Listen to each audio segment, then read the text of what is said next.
The summer of 2002 had that peculiar brightness, the kind where the Florida sun burned everything into sharper focus, as though reality itself was overexposed. It was the kind of heat that pressed down like a hand, relentless and steady, making the ocean seem both relief and danger. Tourists came in throngs, dragging coolers and umbrellas across the sand, but in the middle of it all, they stood out. Not because they were trying, but because new love has a way of drawing eyes without effort. They were newlyweds. Their names were printed just once in a local newspaper weeks before on the wedding announcement that listed flowers, colors, and the place where vows were exchanged. Friends described them as a perfect match. He, quiet but quick with humor, his hair always messy in a way that looked intentional. She, soft-voiced, her laughter carrying in waves like the ocean itself. They had chosen Florida not for extravagance, but for its simplicity. A beach honeymoon, sand between toes, photographs in the golden light. The kind of memories they imagined one day, showing children in an album thick with glossy pages. On their third evening, a passerby noticed them near the shoreline. She would later tell detectives that they looked radiant, the bride in a sundress, the groom with one arm around her shoulders, their feet buried in the wet sand where the tide came and went. They weren't just smiling, they were glowing. It was the picture of a life beginning, the start of everything promised. But the irony of such moments is that nobody realizes they are witnessing an ending until much later. The beach that night was crowded but loose, people folding chairs, children dragging nets full of shells. Vendors sold drinks with paper umbrellas. Music spilled from portable radios, and the air smelled faintly of sunscreen and fried shrimp from a boardwalk stall. The couple seemed tucked into their own bubble, not hurrying, not bothered, as if they had the entire stretch of coast to themselves.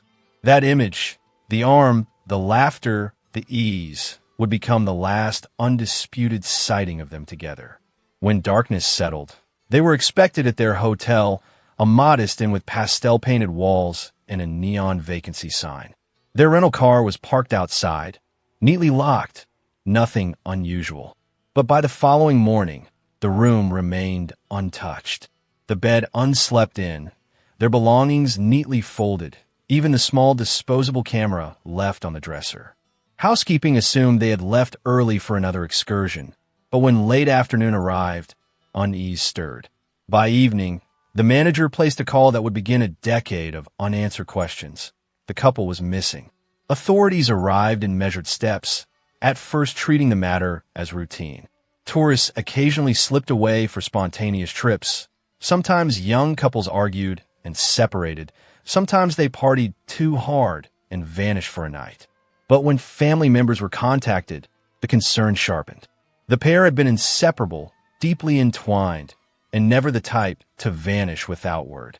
What began as a missing persons note became a search that stretched from sand to sea. The shoreline was combed. Patrol boats scoured the waters. Volunteers formed lines, walking ankle-deep through surf, scanning for signs, shoes, fabric, anything.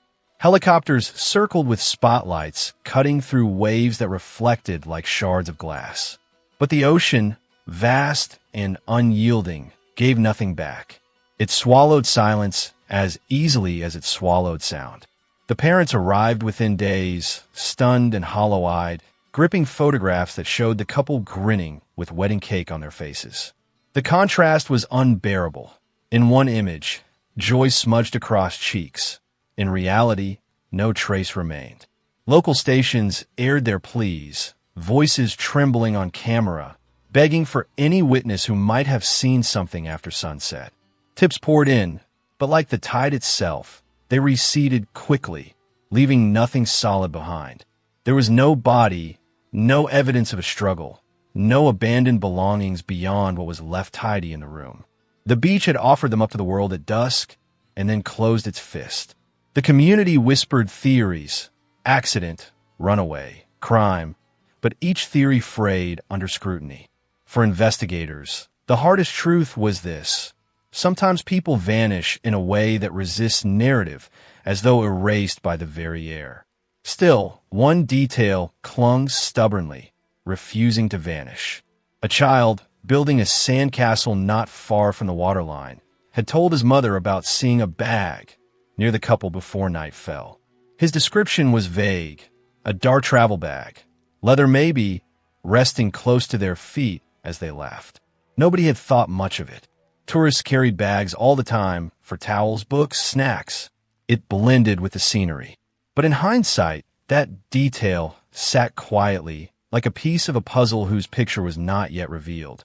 And so the first chapter of their story closed where it had opened, on the sand, in the glow of a perfect shoreline. Only now, that perfection had been stained by absence, a hollow where presence had been. Nobody could have guessed then that the child's memory of a forgotten bag would return 10 years later, through the unlikely path of an online ad, to tell the truth the tide had refused to give. The hours that followed their disappearance would be replayed endlessly, like a film loop-paused and studied frame by frame. Every witness became a thread to pull, and yet the threads frayed in investigators' hands, slipping away without forming a full picture. The last verifiable sighting came from a group of college students on summer break, lounging with coolers and surfboards as the sky turned pink and then violet. They remembered the Newlyweds because of the way they lingered by the water when most people were gathering their things.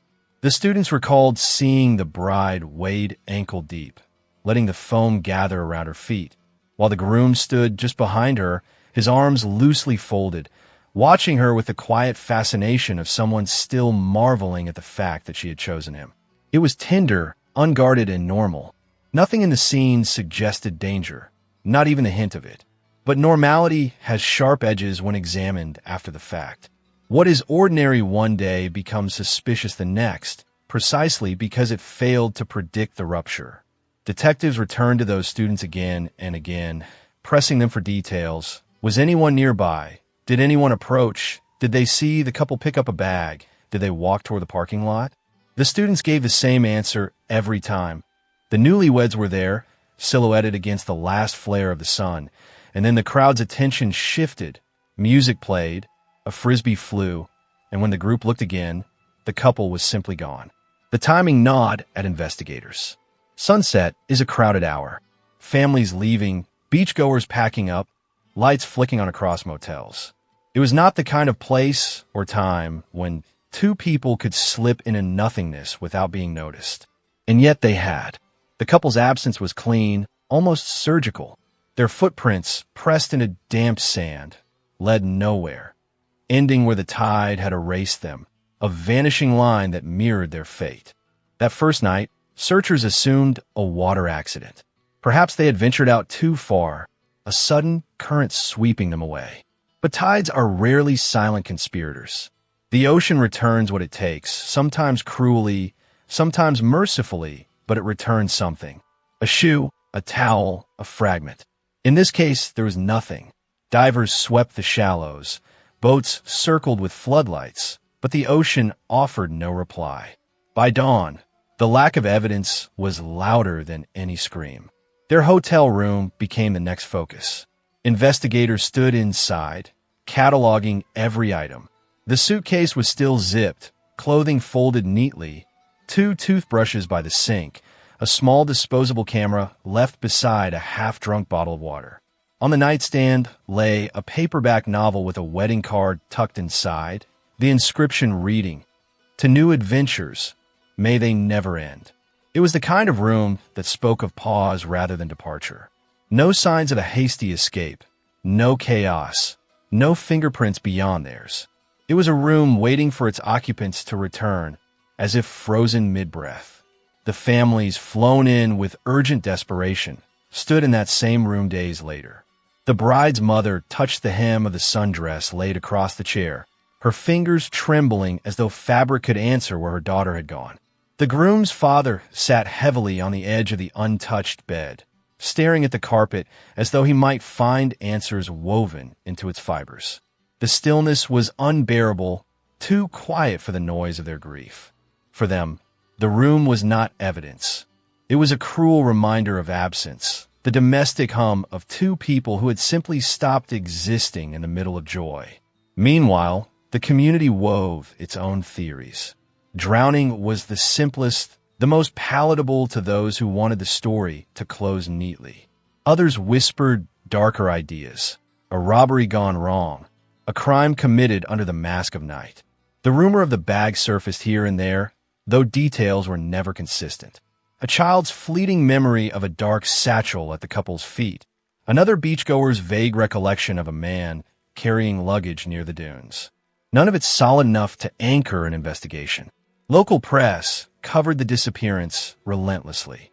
Headlines paired wedding photos, beaming faces, white dress, black suit, with the word missing in bold print. News anchors repeated timelines, retraced steps, replayed the same few witness accounts. For weeks, the couple's story was front page, a mystery gripping strangers who could not stop imagining themselves in the same position. One moment on the sand, the next erased. But news cycles are cruel, and interest fades as quickly as it swells. By autumn, fresher stories crowded the front, and the newlyweds slipped from public memory even as their families clung to hope. For detectives, the case remained like a splinter. Too little evidence to build a theory, too much oddness to dismiss. They filed reports, held briefings, combed through the parking lot for security footage. The grainy tapes showed little. Cars entering, cars leaving, but never the newlyweds themselves walking back into view. It was as if the lens of every camera conspired to blink when it mattered most. And yet, amid the blur of facts and conjecture, one detail persisted. The mention of the bag returned often enough to gnaw at them. What was it? Who carried it? Why did memory hinge on it so strongly? Even when other details faded, detectives noted it, underlined it, circled it in reports. But without the bag itself, without proof that it existed at all, it became another ghostly presence in a case already defined by absence. On the shoreline, with a tide erased footprints daily, people continued their lives. Children built castles, couples strolled, tourists snapped photographs. The sea had already swallowed the moment, indifferent to the lives it had unsettled. And yet, 10 years later, it would be that very bag, remembered vaguely and dismissed easily, that would re-emerge in the most unexpected place. Not on a beach, but on a computer screen, hidden in the language of an online ad that read simply, "Leather travel bag, lightly used $25. In the first weeks after the disappearance, hope behaved like a living creature. It clung to every phone call, every rumor, every headline, and every shadow of possibility that the newlyweds would simply walk back through the hotel door. Both families arrived in Florida carrying bags of their own, suitcases hastily packed in panic, filled with clothes they never wore, photographs to hand to detectives, and an endless supply of questions no one could answer. The bride's parents came from the Midwest, stunned into a kind of mechanical endurance. Her mother carried a binder, thick with photocopied pictures of her daughter, ready to hand to anyone who might have seen her face. Her father walked the beach every morning from pier to pier, stopping strangers with the photograph in hand, his voice steady but frayed around the edges, asking the same line over and over. "Have you seen her?" He asked it so many times that the words lost meaning, became sound without sense. The groom's family arrived from the Northeast, his father tall and stoic, his mother carrying grief like a weight strapped to her chest. She refused to believe in silence, refused to let a day pass without speaking to local police. She would sit in the station's waiting area, clutching a cup of untouched coffee, her presence a reminder to detectives that the missing weren't names on paper. They were flesh, they were love, they were everything to someone. The younger sister of the groom made flyers, her handwriting scrawled at the edges. "Please call if you know anything." The number was printed in thick black ink, repeated until her hands cramped. At first, authorities responded with energy. Press conferences were held on the steps of the station.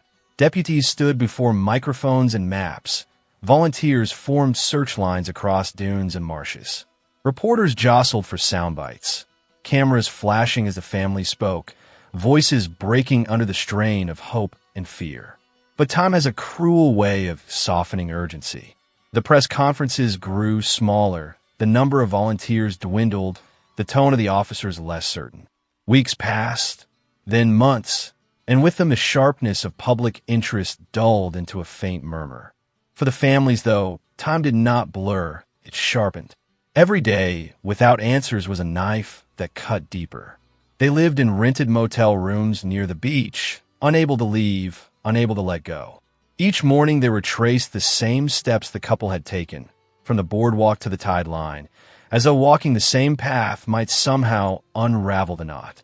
They searched dumpsters, vacant lots, abandoned sheds, desperate to find anything the ocean might have spared.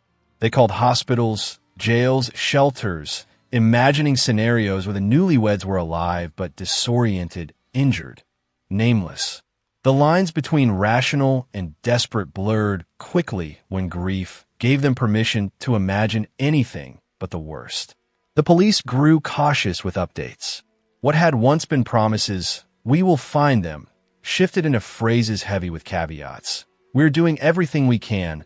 Leads are being pursued. Sometimes these cases take time." It was the language of bureaucracy trying to soften despair. The families heard the real message underneath. There were no answers. The case was stalling. Rumors did what rumors always do. They multiplied. Some whispered that the couple had staged their own disappearance. Lovers too young and impulsive who decided to start fresh elsewhere. Others insisted there must have been foul play, that someone had lured them from the beach under cover of night. Still others claimed the sea had taken them whole, that the bodies had drifted beyond reach, swallowed by currents stronger than any search team. The families rejected all of it. They clung to one truth. People do not simply vanish. There had to be something, some trail, some evidence. But the days stretched on, and the shoreline remained mute. Holidays came and went with empty chairs at dining tables. Birthdays passed without candles, anniversaries without celebration. The newlyweds were preserved in photographs, forever smiling, forever laughing, frozen in the last weeks of their lives together. For the families, grief had no closure, only repetition.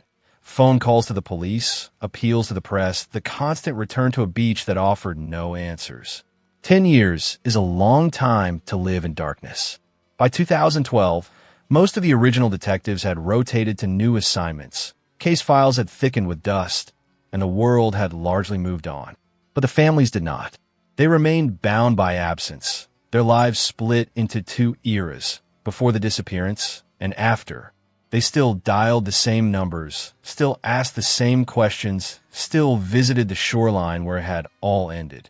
Hope had not died, but had become brittle, fragile, almost unbearable to carry. And then, one ordinary morning, in a small apartment miles away from the beach, a stranger browsing Craigslist for secondhand luggage would see a listing that seemed unremarkable at first glance. A leather travel bag, worn but intact, lightly used, $25. The kind of item that passed through hands without thought, bought and sold 100 times without anyone attaching meaning to it. But this bag was different. Hidden inside was a story pressed down and sealed by time, waiting for someone to unzip it, waiting to tell the truth the families had been denied for a decade. By the fall of 2002, the beach itself had become a character in the story. Locals spoke of it with caution, as though the sand carried secrets no one wanted to disturb. Tourists kept coming. Sunbathers, families, students, but those who had lived in the town for years began to notice the whispers. In diners along the highway, at gas stations where fishermen fueled their boats, and in the hushed tones of motel lobbies, the disappearance of the newlyweds had become something larger than a case file. It was a story that traveled with the tide, half-truths woven with speculation, stretching into legend. Some said they had drowned, dragged out to sea by rip currents that even lifeguards struggled against. It was a tidy explanation, and the ocean made an easy villain. Vast, unpredictable, merciless. But those who had been to the shoreline that night pushed back against the theory. The surf had been calm, unusually so. There had been no warnings issued, no swimmers caught in dangerous undertows. A drowning without a trace was possible, yes, but unlikely. Others claimed to have seen figures near the dunes after sundown, a man with a cap pulled low, a woman with a heavy bag slung over her shoulder. Were those the newlyweds or strangers entirely? Memory is pliable when fed by suggestion. Witnesses convinced themselves of details they hadn't noticed at the time. Small fragments reassembled into narratives that felt real. The bag, always the bag, kept appearing in these recollections. A dark satchel, a travel case, leather maybe. It was as if the couple's story could not be told without the presence of that object, though no one could say why. Then came the rumors darker still. A truck driver swore he had seen them hitchhiking along the coastal highway, waving for a ride with smiles that seemed too bright for the late hour. A bartender claimed the groom had come in alone the night before, drinking too much, muttering about a fight. None of these reports held up under scrutiny. Each dissolved when pressed for timelines, proof, corroboration. And yet, each added fuel to the fire of uncertainty, feeding the town's obsession with the mystery. For the families, the whispers were salt on an open wound. Every rumor was a new possibility, a new nightmare. The bride's mother would sit in the motel room at night, watching the news until the anchors shifted to weather reports, wondering if her daughter was cold somewhere, or hurt, or waiting for help that would never come. The groom's father grew hardened, skeptical of every story, unwilling to indulge in speculation when what he wanted was fact. But even he could not escape the gnawing question that settled in his chest. How could two people vanish so completely? Detectives tried to stay measured. They investigated leads, cross-checked sightings, and followed tips, but each ended in sand. They returned to the beach repeatedly, scouring for anything overlooked. The shoreline became both crime scene and shrine. Strangers left flowers there, tucked into the dunes, as though the couple had died, even without proof of death. Children played near those flowers, their laughter mingling with the sound of waves, life pressing forward even as the mystery resisted closure. Over time, silence began to feel heavier than words. The whispers never truly stopped, but they dulled, becoming part of the background hum of the town. The newlyweds had joined the catalog of unsolved disappearances that dotted Florida's long, complicated history. Still, there was something about their case that lingered. Perhaps it was their youth, the glow of honeymoon innocence, the cruel contrast between celebration and loss. Perhaps it was the lack of any definitive answer. People can handle tragedy. What they cannot endure is ambiguity. By the second year, detectives admitted quietly what they never said publicly. The case was cold. Tips slowed to a trickle. Press conferences ended. Files were boxed, labeled, and shelved. The families returned home eventually, though pieces of them remained in Florida, tethered to the ocean by absence. They left behind motel keys, sand-filled shoes, and a ritual of walking the shoreline that they carried in their minds for the rest of their lives. And yet the whispers continued, even if softened. Tour guides would mention it in passing, spinning it into local lore. "This is the beach," they'd say, "where the couple disappeared." Fishermen would shake their heads when tourists asked, lowering their voices to share their own theories. And sometimes, when the tide came in heavy and the wind carried strange sounds across the water, people swore they could hear voices, faint and distant, like laughter carried from another time. The tide had taken them, or hidden them, or conspired with human hands to erase them. No one knew. The only certainty was the bag, remembered and forgotten in cycles, a shadow and witness accounts that never solidified into evidence. A bag that would not wash up on shore or sit in police storage, but instead lie quietly in the world, passing unseen from one stranger to another, until one day it would reappear, no longer a rumor, but an object with truth sealed inside. By 2004, the case file of the vanished newlyweds had grown thick, yet strangely hollow. Hundreds of pages filled with interviews, sightings, and tips, but not a single piece of evidence strong enough to anchor a conclusion. Detectives came and went, some carrying fresh energy, others weary before they began. Each inherited the same stack of reports, the same unanswered questions, the same empty shoreline. They combed through it all, underlined sections, highlighted inconsistencies, but always ended in the same place. silence. The beach town adjusted. New businesses rose. Old motels changed owners. Boardwalk shops painted over their peeling signs. For locals, the disappearance became one of those stories mentioned in half-remembered tones, a cautionary tale told to newcomers. Tourists, unaware of the past, came and went, taking photographs on the same sand where the newlyweds had last been seen. The tide never hesitated. The ocean continued its rhythm, as though nothing had ever been interrupted. For the families, though, time moved differently. They were caught between two lives, the one before the beach and the one after. Every holiday was a shadow. Every birthday was marked not by celebration, but by the ache of absence. The bride's mother kept her daughter's wedding dress in a cedar box, still smelling faintly of flowers from that summer day. Sometimes she opened it, sometimes she could not bear to. The groom's sister left the porch light on every night, a ritual no one spoke of, but everyone understood. 10 years of light burning against the darkness, just in case. Detectives faced their own quiet torment. Cold cases are like unhealed wounds. They ache without warning, resurfacing when least expected. Officers who had worked the case found themselves returning in their minds to the missing couple, replaying the sunset, the hotel room, the absence of evidence. Some believed firmly in a drowning, the simplest explanation. Others suspected foul play. But with no bodies, no suspects, nothing tangible, there was little to be done. Cases without closure gather dust, but they never die. They linger in desk drawers, in the back of filing cabinets, waiting for a spark. Years folded into years. By 2008, only anniversaries revived the story. Local papers would run small columns. 6 years since honeymooners disappeared.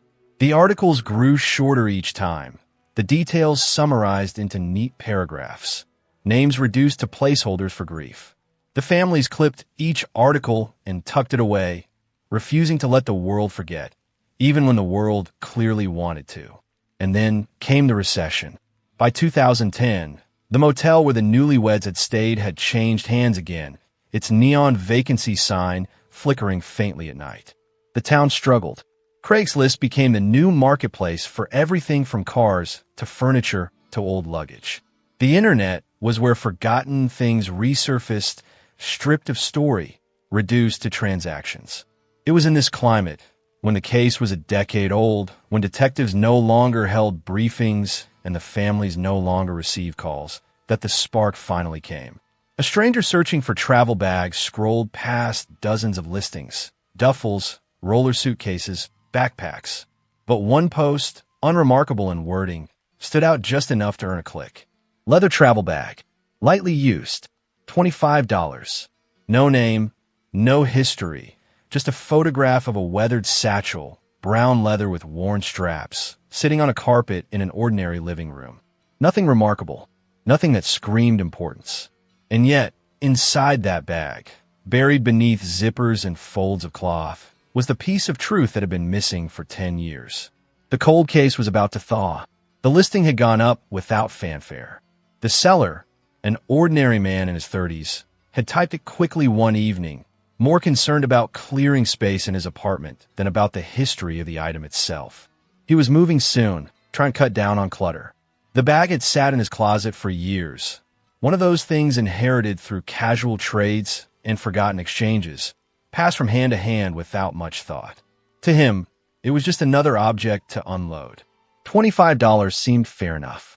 The photograph on Craigslist showed the bag slouched against beige carpet, its straps slightly cracked with age, its zipper tarnished. The leather had once been rich brown, but was now dulled, its corners scuffed from travel. It looked like the kind of luggage anyone's father or uncle might have owned, something meant for short trips rather than world travel. In the digital sea of roller suitcases and nylon duffels, it was almost charming in its old-fashioned wear. A buyer spotted it late at night, scrolling half distractedly. He didn't need a bag. Not really, but something about the leather, the suggestion of age, appealed to him. He thought it might make a good weekend bag, something with more character than the modern ones he saw in stores. He sent a quick message. Still available? The seller replied within minutes.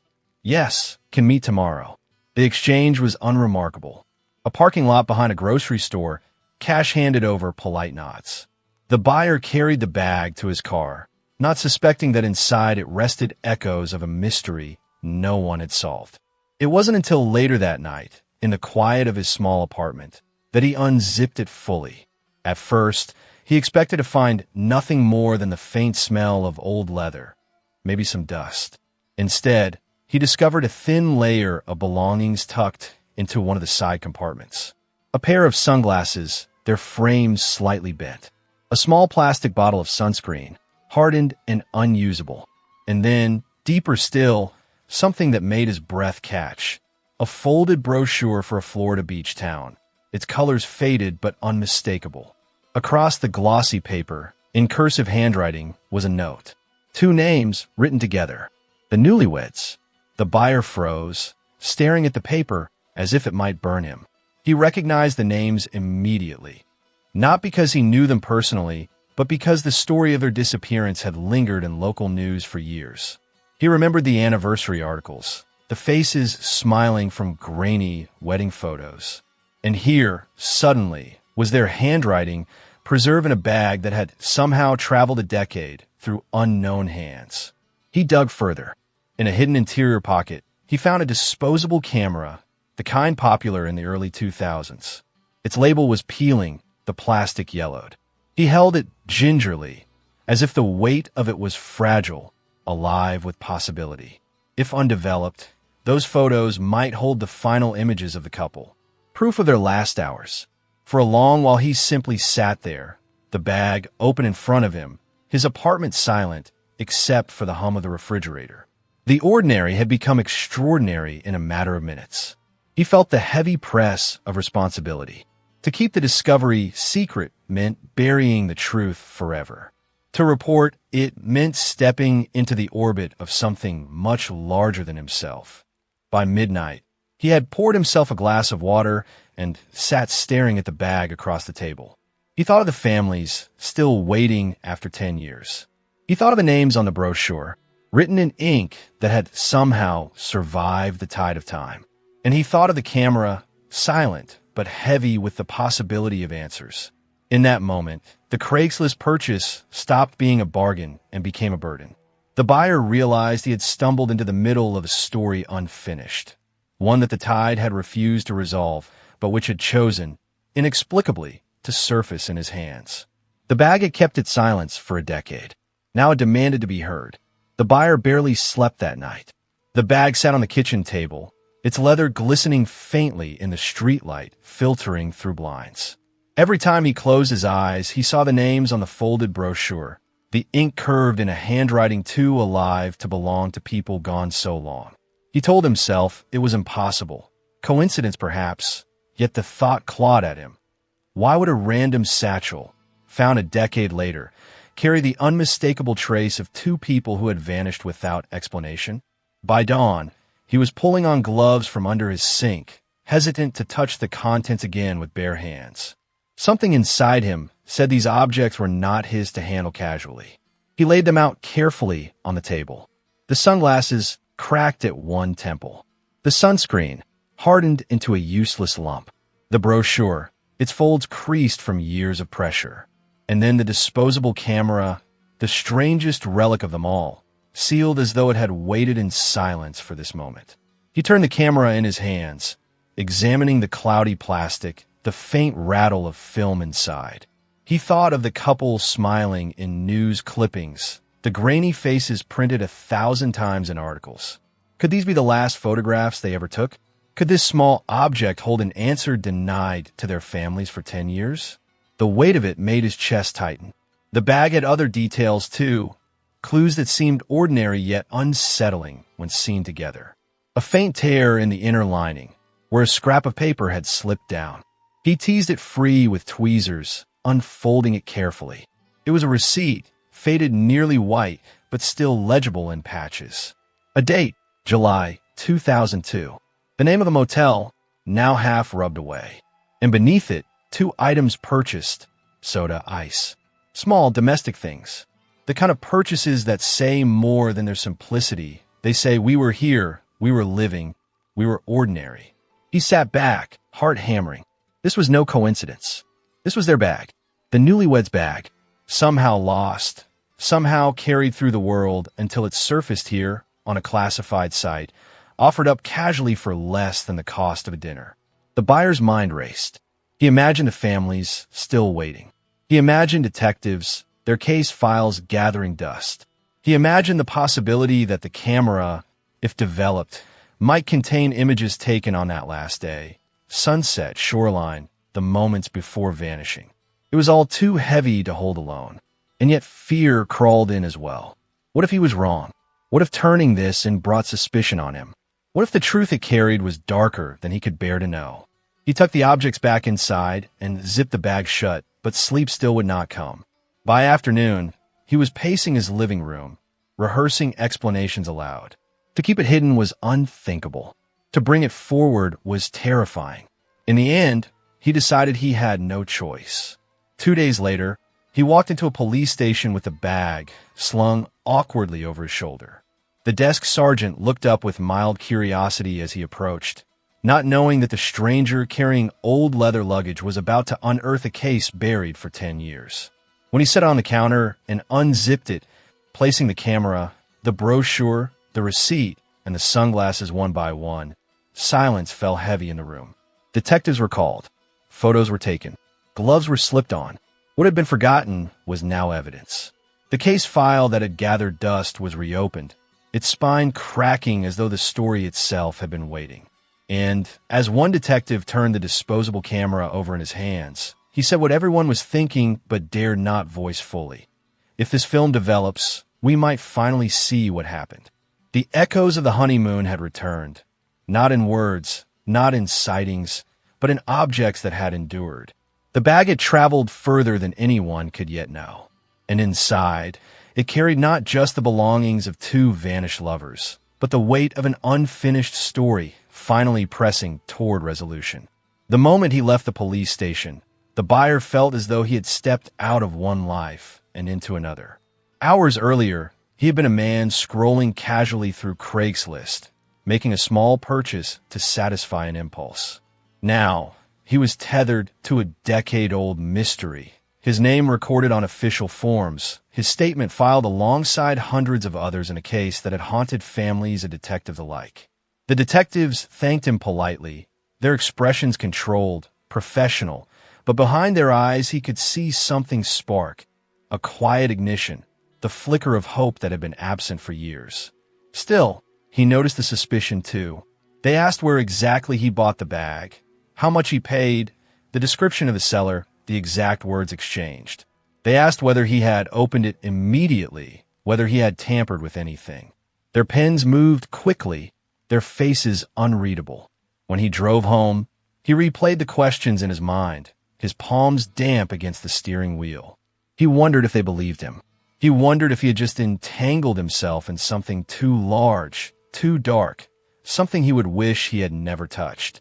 That night, when he closed his eyes, he dreamed of the bag sitting in the corner of his room, its zipper pulling open on its own, spilling sand and seawater across the carpet. The news broke within days. Headlines once again paired wedding photographs with the word missing. Only now, there was a new phrase added, evidence found. Local stations led with images of the police station, the brown leather bag carried inside by gloved hands. Reporters leaned against chain-link fences, microphones thrust forward, repeating the same tantalizing fact. After 10 years of silence, the honeymooners' belongings had surfaced in the possession of an unsuspecting Craigslist buyer. The families were notified first. The bride's mother answered the phone and nearly collapsed against the kitchen counter when she heard the words. She clutched the receiver to her ear, her knees trembling. Her husband steadied her, the sound of his own voice low, stunned, as he asked questions the detective could not yet answer. The groom's parents were told the same day.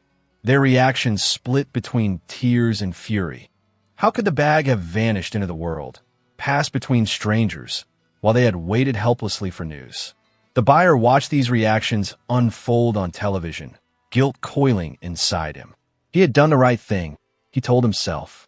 He had turned it in exactly as he should have. But the longer he watched, the more he wondered. What if someone out there believed he knew more? What if the family saw him not as a bystander, but as a gatekeeper, a man who had held on to pieces of their children's lives, however briefly? Meanwhile, detectives worked quietly but intensely. The disposable camera was sent to a lab, its film coaxed into development with the careful hands of technicians who understood the fragility of time. They worked in darkness, chemicals washing over images trapped for a decade. Frame by frame, the past began to emerge, grainy but intact, scenes frozen in amber. The buyer imagined those photographs constantly. He pictured the couple smiling on the beach, holding hands, maybe kissing beneath a setting sun. He pictured strangers in the background, faces blurred but perhaps recognizable with patience and technology. And he pictured, though he tried not to, the possibility of fear caught on film. Expressions tightening, laughter fading, something sinister creeping into the edges of the frame. Detectives called him again for follow-up. They asked about the seller. Could he describe the man in more detail? Did he recall his car, his voice, his clothes? The buyer strained to remember, replaying the brief meeting in the grocery store parking lot. A plain sedan, a nondescript man, nothing that had seemed memorable at the time. Ordinary, forgettable, and yet perhaps the key to everything. The dilemma grew heavier with each passing day. His name had been printed once in a local paper, described as the man who found the bag. He dreaded phone calls, imagined strangers accusing him of theft, of complicity, of holding back truths. He imagined detectives knocking at his door with new questions, pulling him deeper into a story that was not his own. Still, a quieter voice persisted inside him, whispering the truth he could not ignore. Without him, the bag might never have been found. Without him, the brochure, the sunglasses, the receipt, the disposable camera might have remained sealed forever in leather, passed down like an heirloom without meaning. He had stumbled into their story, yes, but he had also given it back to the world. And far away, in a locked evidence room, the camera that had slept for 10 years was now awake. Its images, faint but undeniable, were being studied under magnification. Each photograph was a window opening, and through those windows, the vanished newlyweds were beginning to speak again. The investigation shifted focus. For 10 years, detectives had looked for the newlyweds for their last steps, their last words, their last presence on the sand. Now, suddenly, the search turned instead toward an object, the bag, and the strange path it had traveled through anonymous hands. If they could trace its history, perhaps they could untangle the larger mystery of what had happened on that beach. The Craigslist buyer had provided the first thread. The seller, he recalled, was unremarkable, mid-30s, plain clothes, polite but hurried. Detectives tracked him down within days, knocking on the door of a modest apartment complex. The man answered with confusion at first, then recognition when the bag was mentioned. Yes, he had owned it. Yes, he sold it. But no, he had no idea it was connected to anything so dark. He had received it years ago, he said, from a friend who had been cleaning out storage. That friend, when found, offered the same denial. He'd kept the bag in a garage for a while, never opening the side compartments, never noticing the tucked-away belongings. He thought it had come from a yard sale, or maybe from a roommate who left in a hurry. His memory blurred, uncertain after so many years. And yet, with each interview, detectives charted a breadcrumb trail, the bag moving from hand to hand like a silent witness, unwilling to explain itself. The path stretched backward across states and towns, winding through garage sales, thrift stores, temporary homes. The bag had lived a dozen quiet lives, holding nothing more incriminating than clothes and toiletries, until its hidden pockets began to speak again. Each owner seemed detached from the mystery, ordinary people whose only crime was not knowing what they carried. Still, the detectives pressed. Somewhere along the chain, someone had been closer to the truth than they admitted. Someone had held the bag in 2002, in the days or weeks after the newlyweds vanished. And that person, whether intentionally or not, had let it slip into the world. The disposable camera, once developed, gave urgency to the search. The images were grainy but powerful. the couple on the shoreline, smiling with arms around each other. Her sundress catching the wind, his hand pointing at something in the distance. Other frames showed seashells arranged in the sand, the glint of sunlight on water, the faint outline of strangers in the background. The photographs ended abruptly, with no sign of fear, no indication of departure. They were alive in every frame, alive and unaware of what was to come. The images confirmed one thing: the bag was theirs. The belongings were theirs. The receipt, the sunglasses, the brochure, all of it belonged to the missing newlyweds. The chain of possession meant everything. It meant that someone, somewhere, had taken it from them. Detectives began revisiting old witnesses with new eyes. The college students who had seen the couple at sunset. The families who had walked the beach that night. The child who remembered a bag at their feet. Questions were sharper now. Had anyone noticed a stranger lingering nearby? Had anyone seen the couple carrying luggage? Did anyone see them leave the beach at all? Slowly, a pattern began to emerge.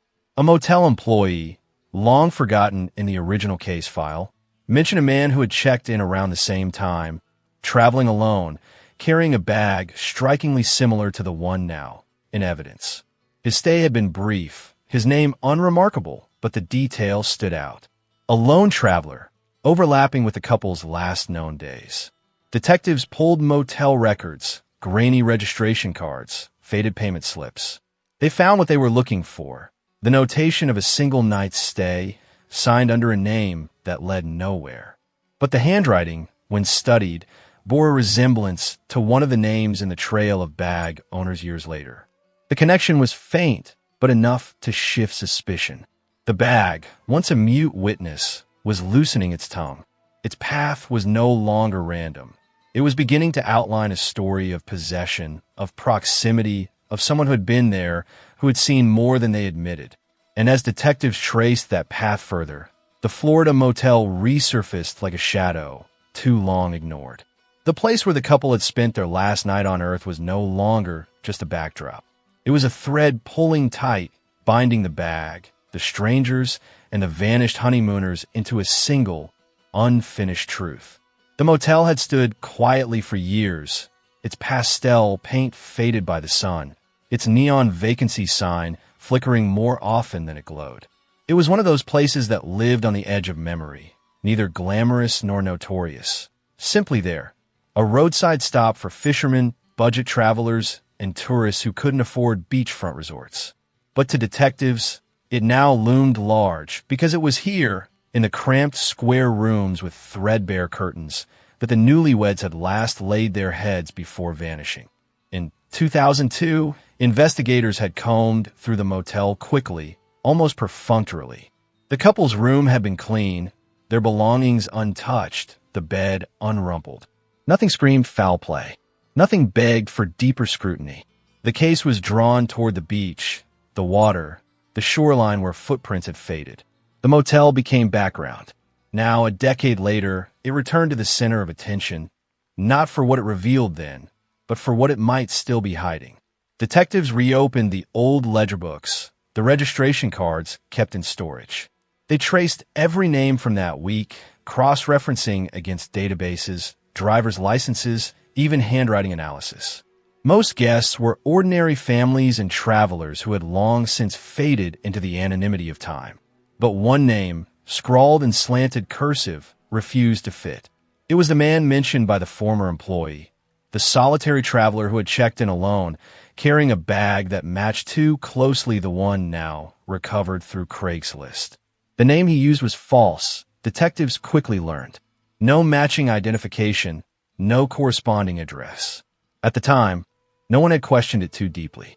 Motels along the Florida coast rarely scrutinized guests who paid in cash. But the bag, the handwriting, the timing, it all pointed toward him. Finding him was not simple.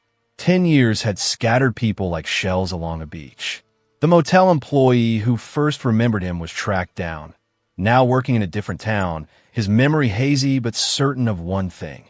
The man had seemed restless, out of place, watching the lobby too closely, his eyes flicking toward the newlyweds as they passed through. The memory had seemed unimportant at the time, Now it was chilling. Detectives canvassed the area around the motel again, asking questions that had gone stale years earlier. Some longtime residents remembered whispers, a guest who checked out abruptly, a car that sped away in the middle of the night. None of it had been followed at the time, the noise of an open case drowning out faint details. But in hindsight, the picture sharpened. The newlyweds had not vanished into the sea. They had been pulled away from the shore by something or someone on land. The bag became the central pivot. If the mysterious man had carried it, how had it left his possession? Did he discard it? Sell it? Leave it behind?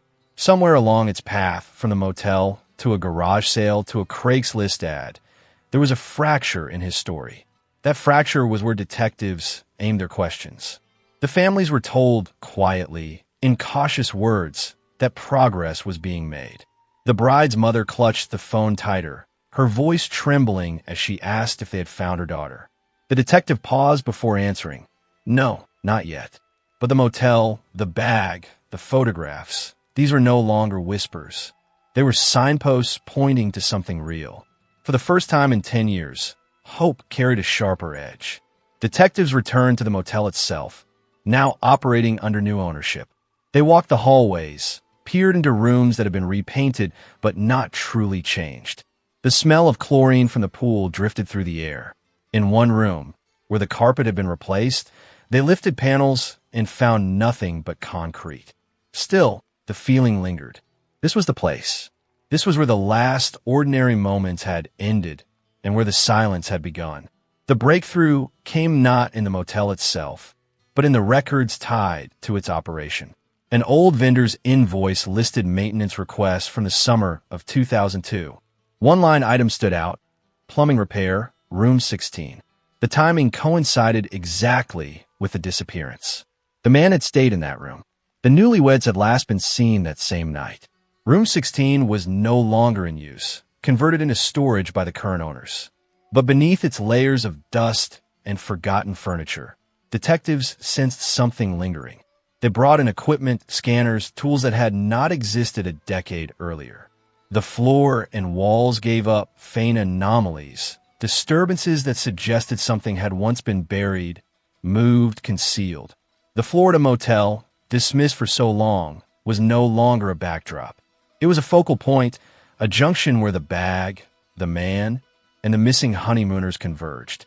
And as detectives stood in that room, beneath the flicker of a ceiling light, they knew the tide had shifted. The story of 2002 was no longer sealed. Something had been hidden there, and the sand of time, though heavy, could not keep it buried forever. The motel room was not a grave, not in the literal sense. There were no remains sealed in its walls, no bones hidden beneath its floorboards. But when the investigative team peeled back layers of tile and wood, what they uncovered was evidence nonetheless, small fragments of the past that carried weight like stones in the chest. A hairline crack beneath the floor revealed fibers, degraded but present, embedded deep enough to have resisted years of casual cleaning. DNA analysis would take weeks, but even in that moment, the detectives felt it. They had found the physical presence of the missing couple in room 16. For years, the theory of drowning had been the comfort narrative, a story that explained the silence without requiring malice. But now the story bent sharply. The fibers, the bag, the motel records, they drew a new map, one in which the honeymooners had not been lost to the tide, but intercepted on land. The man with the false name, the restless eyes, had been there with them. And whatever had happened after sunset, it had left traces in that room. Detectives dug deeper into the man's trail, combing through property records, employment files, minor arrests that never made headlines. He had lived transiently, moving from town to town, jobs held briefly, apartments abandoned quickly. The bag had followed his orbit for a time before spinning loose, ending up in the anonymous current of thrift stores and garage sales. It was proof of his proximity, proof that he had carried at least part of their story with him. But evidence is not confession, and suspicion is not proof. Detectives needed more. They widened their search, interviewing former neighbors, former coworkers. A picture began to form, not of a monster, not of a shadowy figure, but of a man deeply ordinary, invisible in his smallness. That was perhaps the most unsettling part. The idea that two lives, so full of promise, could collide fatally with someone so unremarkable. No grand villain, just a man who happened to be in their orbit at the wrong time. The families were told with care. The bride's mother wept silently on the phone, her sobs muffled as though she had expected this confirmation for years, but dreaded hearing it out loud. The groom's father asked the detective to repeat every detail, every fiber, every receipt. His voice cracked not at the evidence, but at the confirmation that his son had not simply vanished, that there had been a hand, a room, a choice behind the disappearance. Meanwhile, the motel itself became a site of pilgrimage. Reporters gathered, their cameras capturing shots of detectives carrying out bags of evidence. Strangers left flowers outside room 16, despite the new owner's protests. The motel had wanted to remain anonymous, but anonymity was gone now. Its walls were part of history, whether it liked it or not. One particularly haunting discovery came when the disposable camera's final frame was developed. At first it appeared to be a blurred exposure, a flash gone wrong, the film too degraded to salvage. But under careful restoration, faint outlines emerged. A dimly lit interior, wallpaper that matched the motel's dated design, and in the corner of the frame, a shape that could only be described as a man's silhouette. The Newlyweds were not in that frame. They had handed the camera to someone, or dropped it, or it had been taken from them. Whatever the sequence, the implication was chilling. For detectives, the pieces were aligning in a way they had resisted for years. For the families, the truth was at once devastating and relieving. Their children had not been swallowed by the sea, lost in the indifferent churn of waves.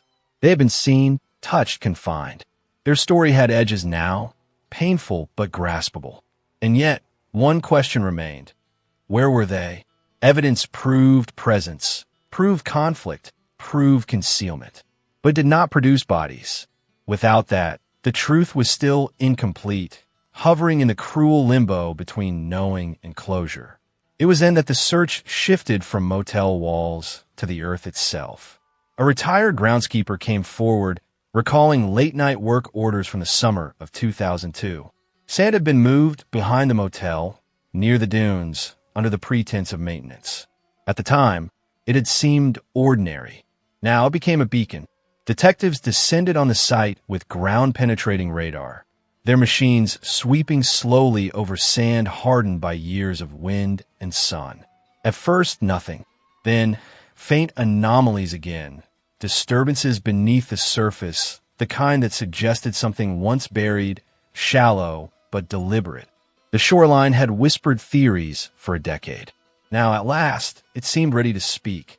The search behind the motel began quietly, under the cover of early morning, before reporters could swarm the scene. The dunes had shifted over the years, grass creeping higher, sand drifting in uneven ridges, but the earth remembers even when people forget. With each pass of the ground-penetrating radar, faint shadows appeared beneath the surface. Interruptions in the natural layering of sand, places where something once disturbed the soil and settled again. The detectives stood in silence as the technicians marked the ground with bright spray paint. Shallow, deliberate, irregular. It was not nature's work. Shovels broke the surface, the sound of metal against sand echoing in the coastal air. The smell changed as they dug deeper. Not rot, not after so long, but the unmistakable damp heaviness of ground that had once been sealed and never meant to be opened again. Within hours, the discovery was made. Fragments first. A torn strip of fabric, its color bleached by time, but recognizable from the photographs developed on the disposable camera. A buckle from a sandal, the kind the bride had worn in several pictures. And then bones, fragile, scattered, but undeniably human. The site yielded not one but two sets, their proximity confirming what no one had dared to hope and fear simultaneously. The Newlyweds had been found. Forensic teams worked methodically, documenting every inch, every fragment, every object recovered. A gold wedding band emerged, caked in sand but still bearing an inscription. July 2002, forever. A watch. Its hand stopped at an unremarkable hour, its strap cracked with age. Bits of cloth that had once been shirts, dresses, folded now into silence. Each item was logged, bagged, and carried away, but the weight they left behind was immeasurable. Detectives pieced together the timeline with grim clarity. The couple had returned from the beach, not to their rented room, but to room 16. Whether lured or forced remained unclear. There, something had happened: struggle, violence, silence. The bag, stuffed hastily with their belongings, had left with the man who carried a false name. And when the night was over, their bodies had been carried to the dunes, buried shallowly beneath sand that shifted just enough to keep them hidden for a decade. The evidence was overwhelming now. Fibers in the room, photographs on the camera, receipts with their names, and the remains themselves, all pointed back to the man who had checked in alone. The false name became the center of the investigation, and soon, with modern databases and persistence, detectives pulled the thread that had eluded them for years. Behind the alias was a man who had drifted in and out of small crimes, never serious enough to draw lasting attention. He had moved states, changed jobs, always on the edge of records. And then, years later, he had died suddenly in an accident, leaving no confession, no reckoning. For the families, the revelation was a knife with two edges. They finally knew what had happened, finally had the remains of their children returned, finally had truth where once there was only silence. But they would never see justice carried out in a courtroom. The man who had taken their children's lives was beyond their reach, his story ending without accountability. Closure came, but not the kind anyone longed for. Reporters gathered at the site once the news broke. Cameras panned across the dunes, the yellow tape, the officials carrying bags of evidence. The story traveled nationwide now. Honeymoon mystery solved after 10 years. Headlines framed it as resolution. But inside the homes of the families, resolution felt nothing like peace. The bag, so ordinary when listed online for $25, had been the key. It had carried echoes of laughter and silence, of ordinary sunscreen and extraordinary loss. It had carried the couple's handwriting, their camera, their last possessions. Without it, the dunes might never have been searched, the truth never exhumed. In the quiet after the discovery, detectives visited the families one final time. They sat at kitchen tables, sliding small bags across the surface. Rings, watches, keepsakes reclaimed from the sand. The objects were both comfort and torment. Proof that the couple had lived, loved, and laughed on their honeymoon. Proof also of how their story ended. The truth had resurfaced, fragile and heavy, pulled out of sand that had conspired with time to hide it. The ocean had not taken them. A man had. And now, even if justice would never see a courtroom, the silence had been broken. The families gathered at the shoreline weeks later, holding hands as the sun dipped low. Flowers floated on the tide, carried gently into the horizon. For the first time in 10 years, the ocean seemed less cruel. It had not swallowed their children. It had only kept their secret until the sand gave it back. The beach looked unchanged, as though a decade of grief and searching had been nothing more than a passing tide. The sand still shimmered under the late light. The water still rolled in rhythmic arcs, and children still laughed as they chased gulls along the shore. Yet for those who had lived inside the mystery, every grain of sand felt weighted with memory. The families returned quietly, without the press, without cameras. They walked the same stretch where the newlyweds had been last seen, the same place where laughter once echoed before silence claimed it. This time, though, they carried flowers, photographs, and an absence made heavier by confirmation. They stopped at the tide line, their shoes sinking slightly, and let the flowers go one by one. The petals drifted across the foam, carried out with the current, small fragments of color against the horizon. Detectives stood nearby, respectful, no longer investigators but witnesses. Their work was done. The case file was closed, the evidence sealed, the bones returned. For them, too, there was a strange mix of pride and emptiness. They had unraveled the mystery, but they had not delivered justice. The man who had taken 2 lives on a summer night in 2002 would never stand trial, never face the families, never hear their voices tremble with rage or grief.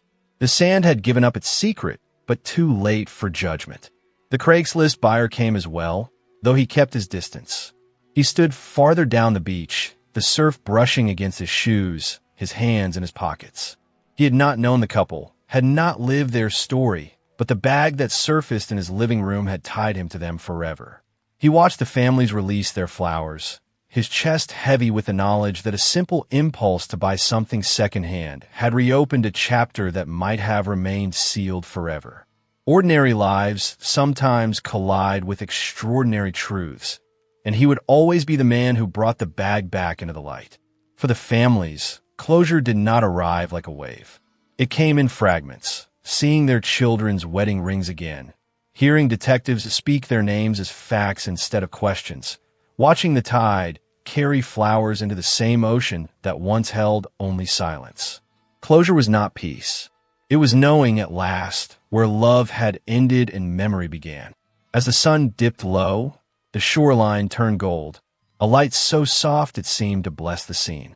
The families lingered, their silhouettes dark against the horizon. Some wept quietly, some stood in stillness, some whispered words the sea carried away. In that moment, the couple was both gone and present. Their laughter remembered in the crash of waves, their joy in the warmth of the light. The motel stood in the distance, faded and tired, a relic of a story that had finally spoken. Its room 16 would never again hold guests. The dunes behind it, once indifferent, had given back their secret. The town, once buzzing with rumors, now settled into quiet acceptance. The story was no longer whispered, it was known. And yet, even with answers, the beach remained unchanged. It kept its rhythm, its beauty, its endless horizon. Life continued. Tourists snapped photos, children built castles, lovers held hands at dusk. For the world, it was just another shoreline. For the families, it was sacred ground. As darkness settled and the last flowers disappeared into the tide, the families turned back slowly toward the boardwalk. Behind them, the ocean whispered as it always had, keeping its eternal cadence. The mystery was no longer unsolved, but the sea still held its own quiet power, eternal, impartial, carrying echoes of laughter and silence alike. And on that beach at dusk, where joy had once begun and ended too soon, memory lingered like the last light on the horizon. Fragile, fleeting, but impossible to erase.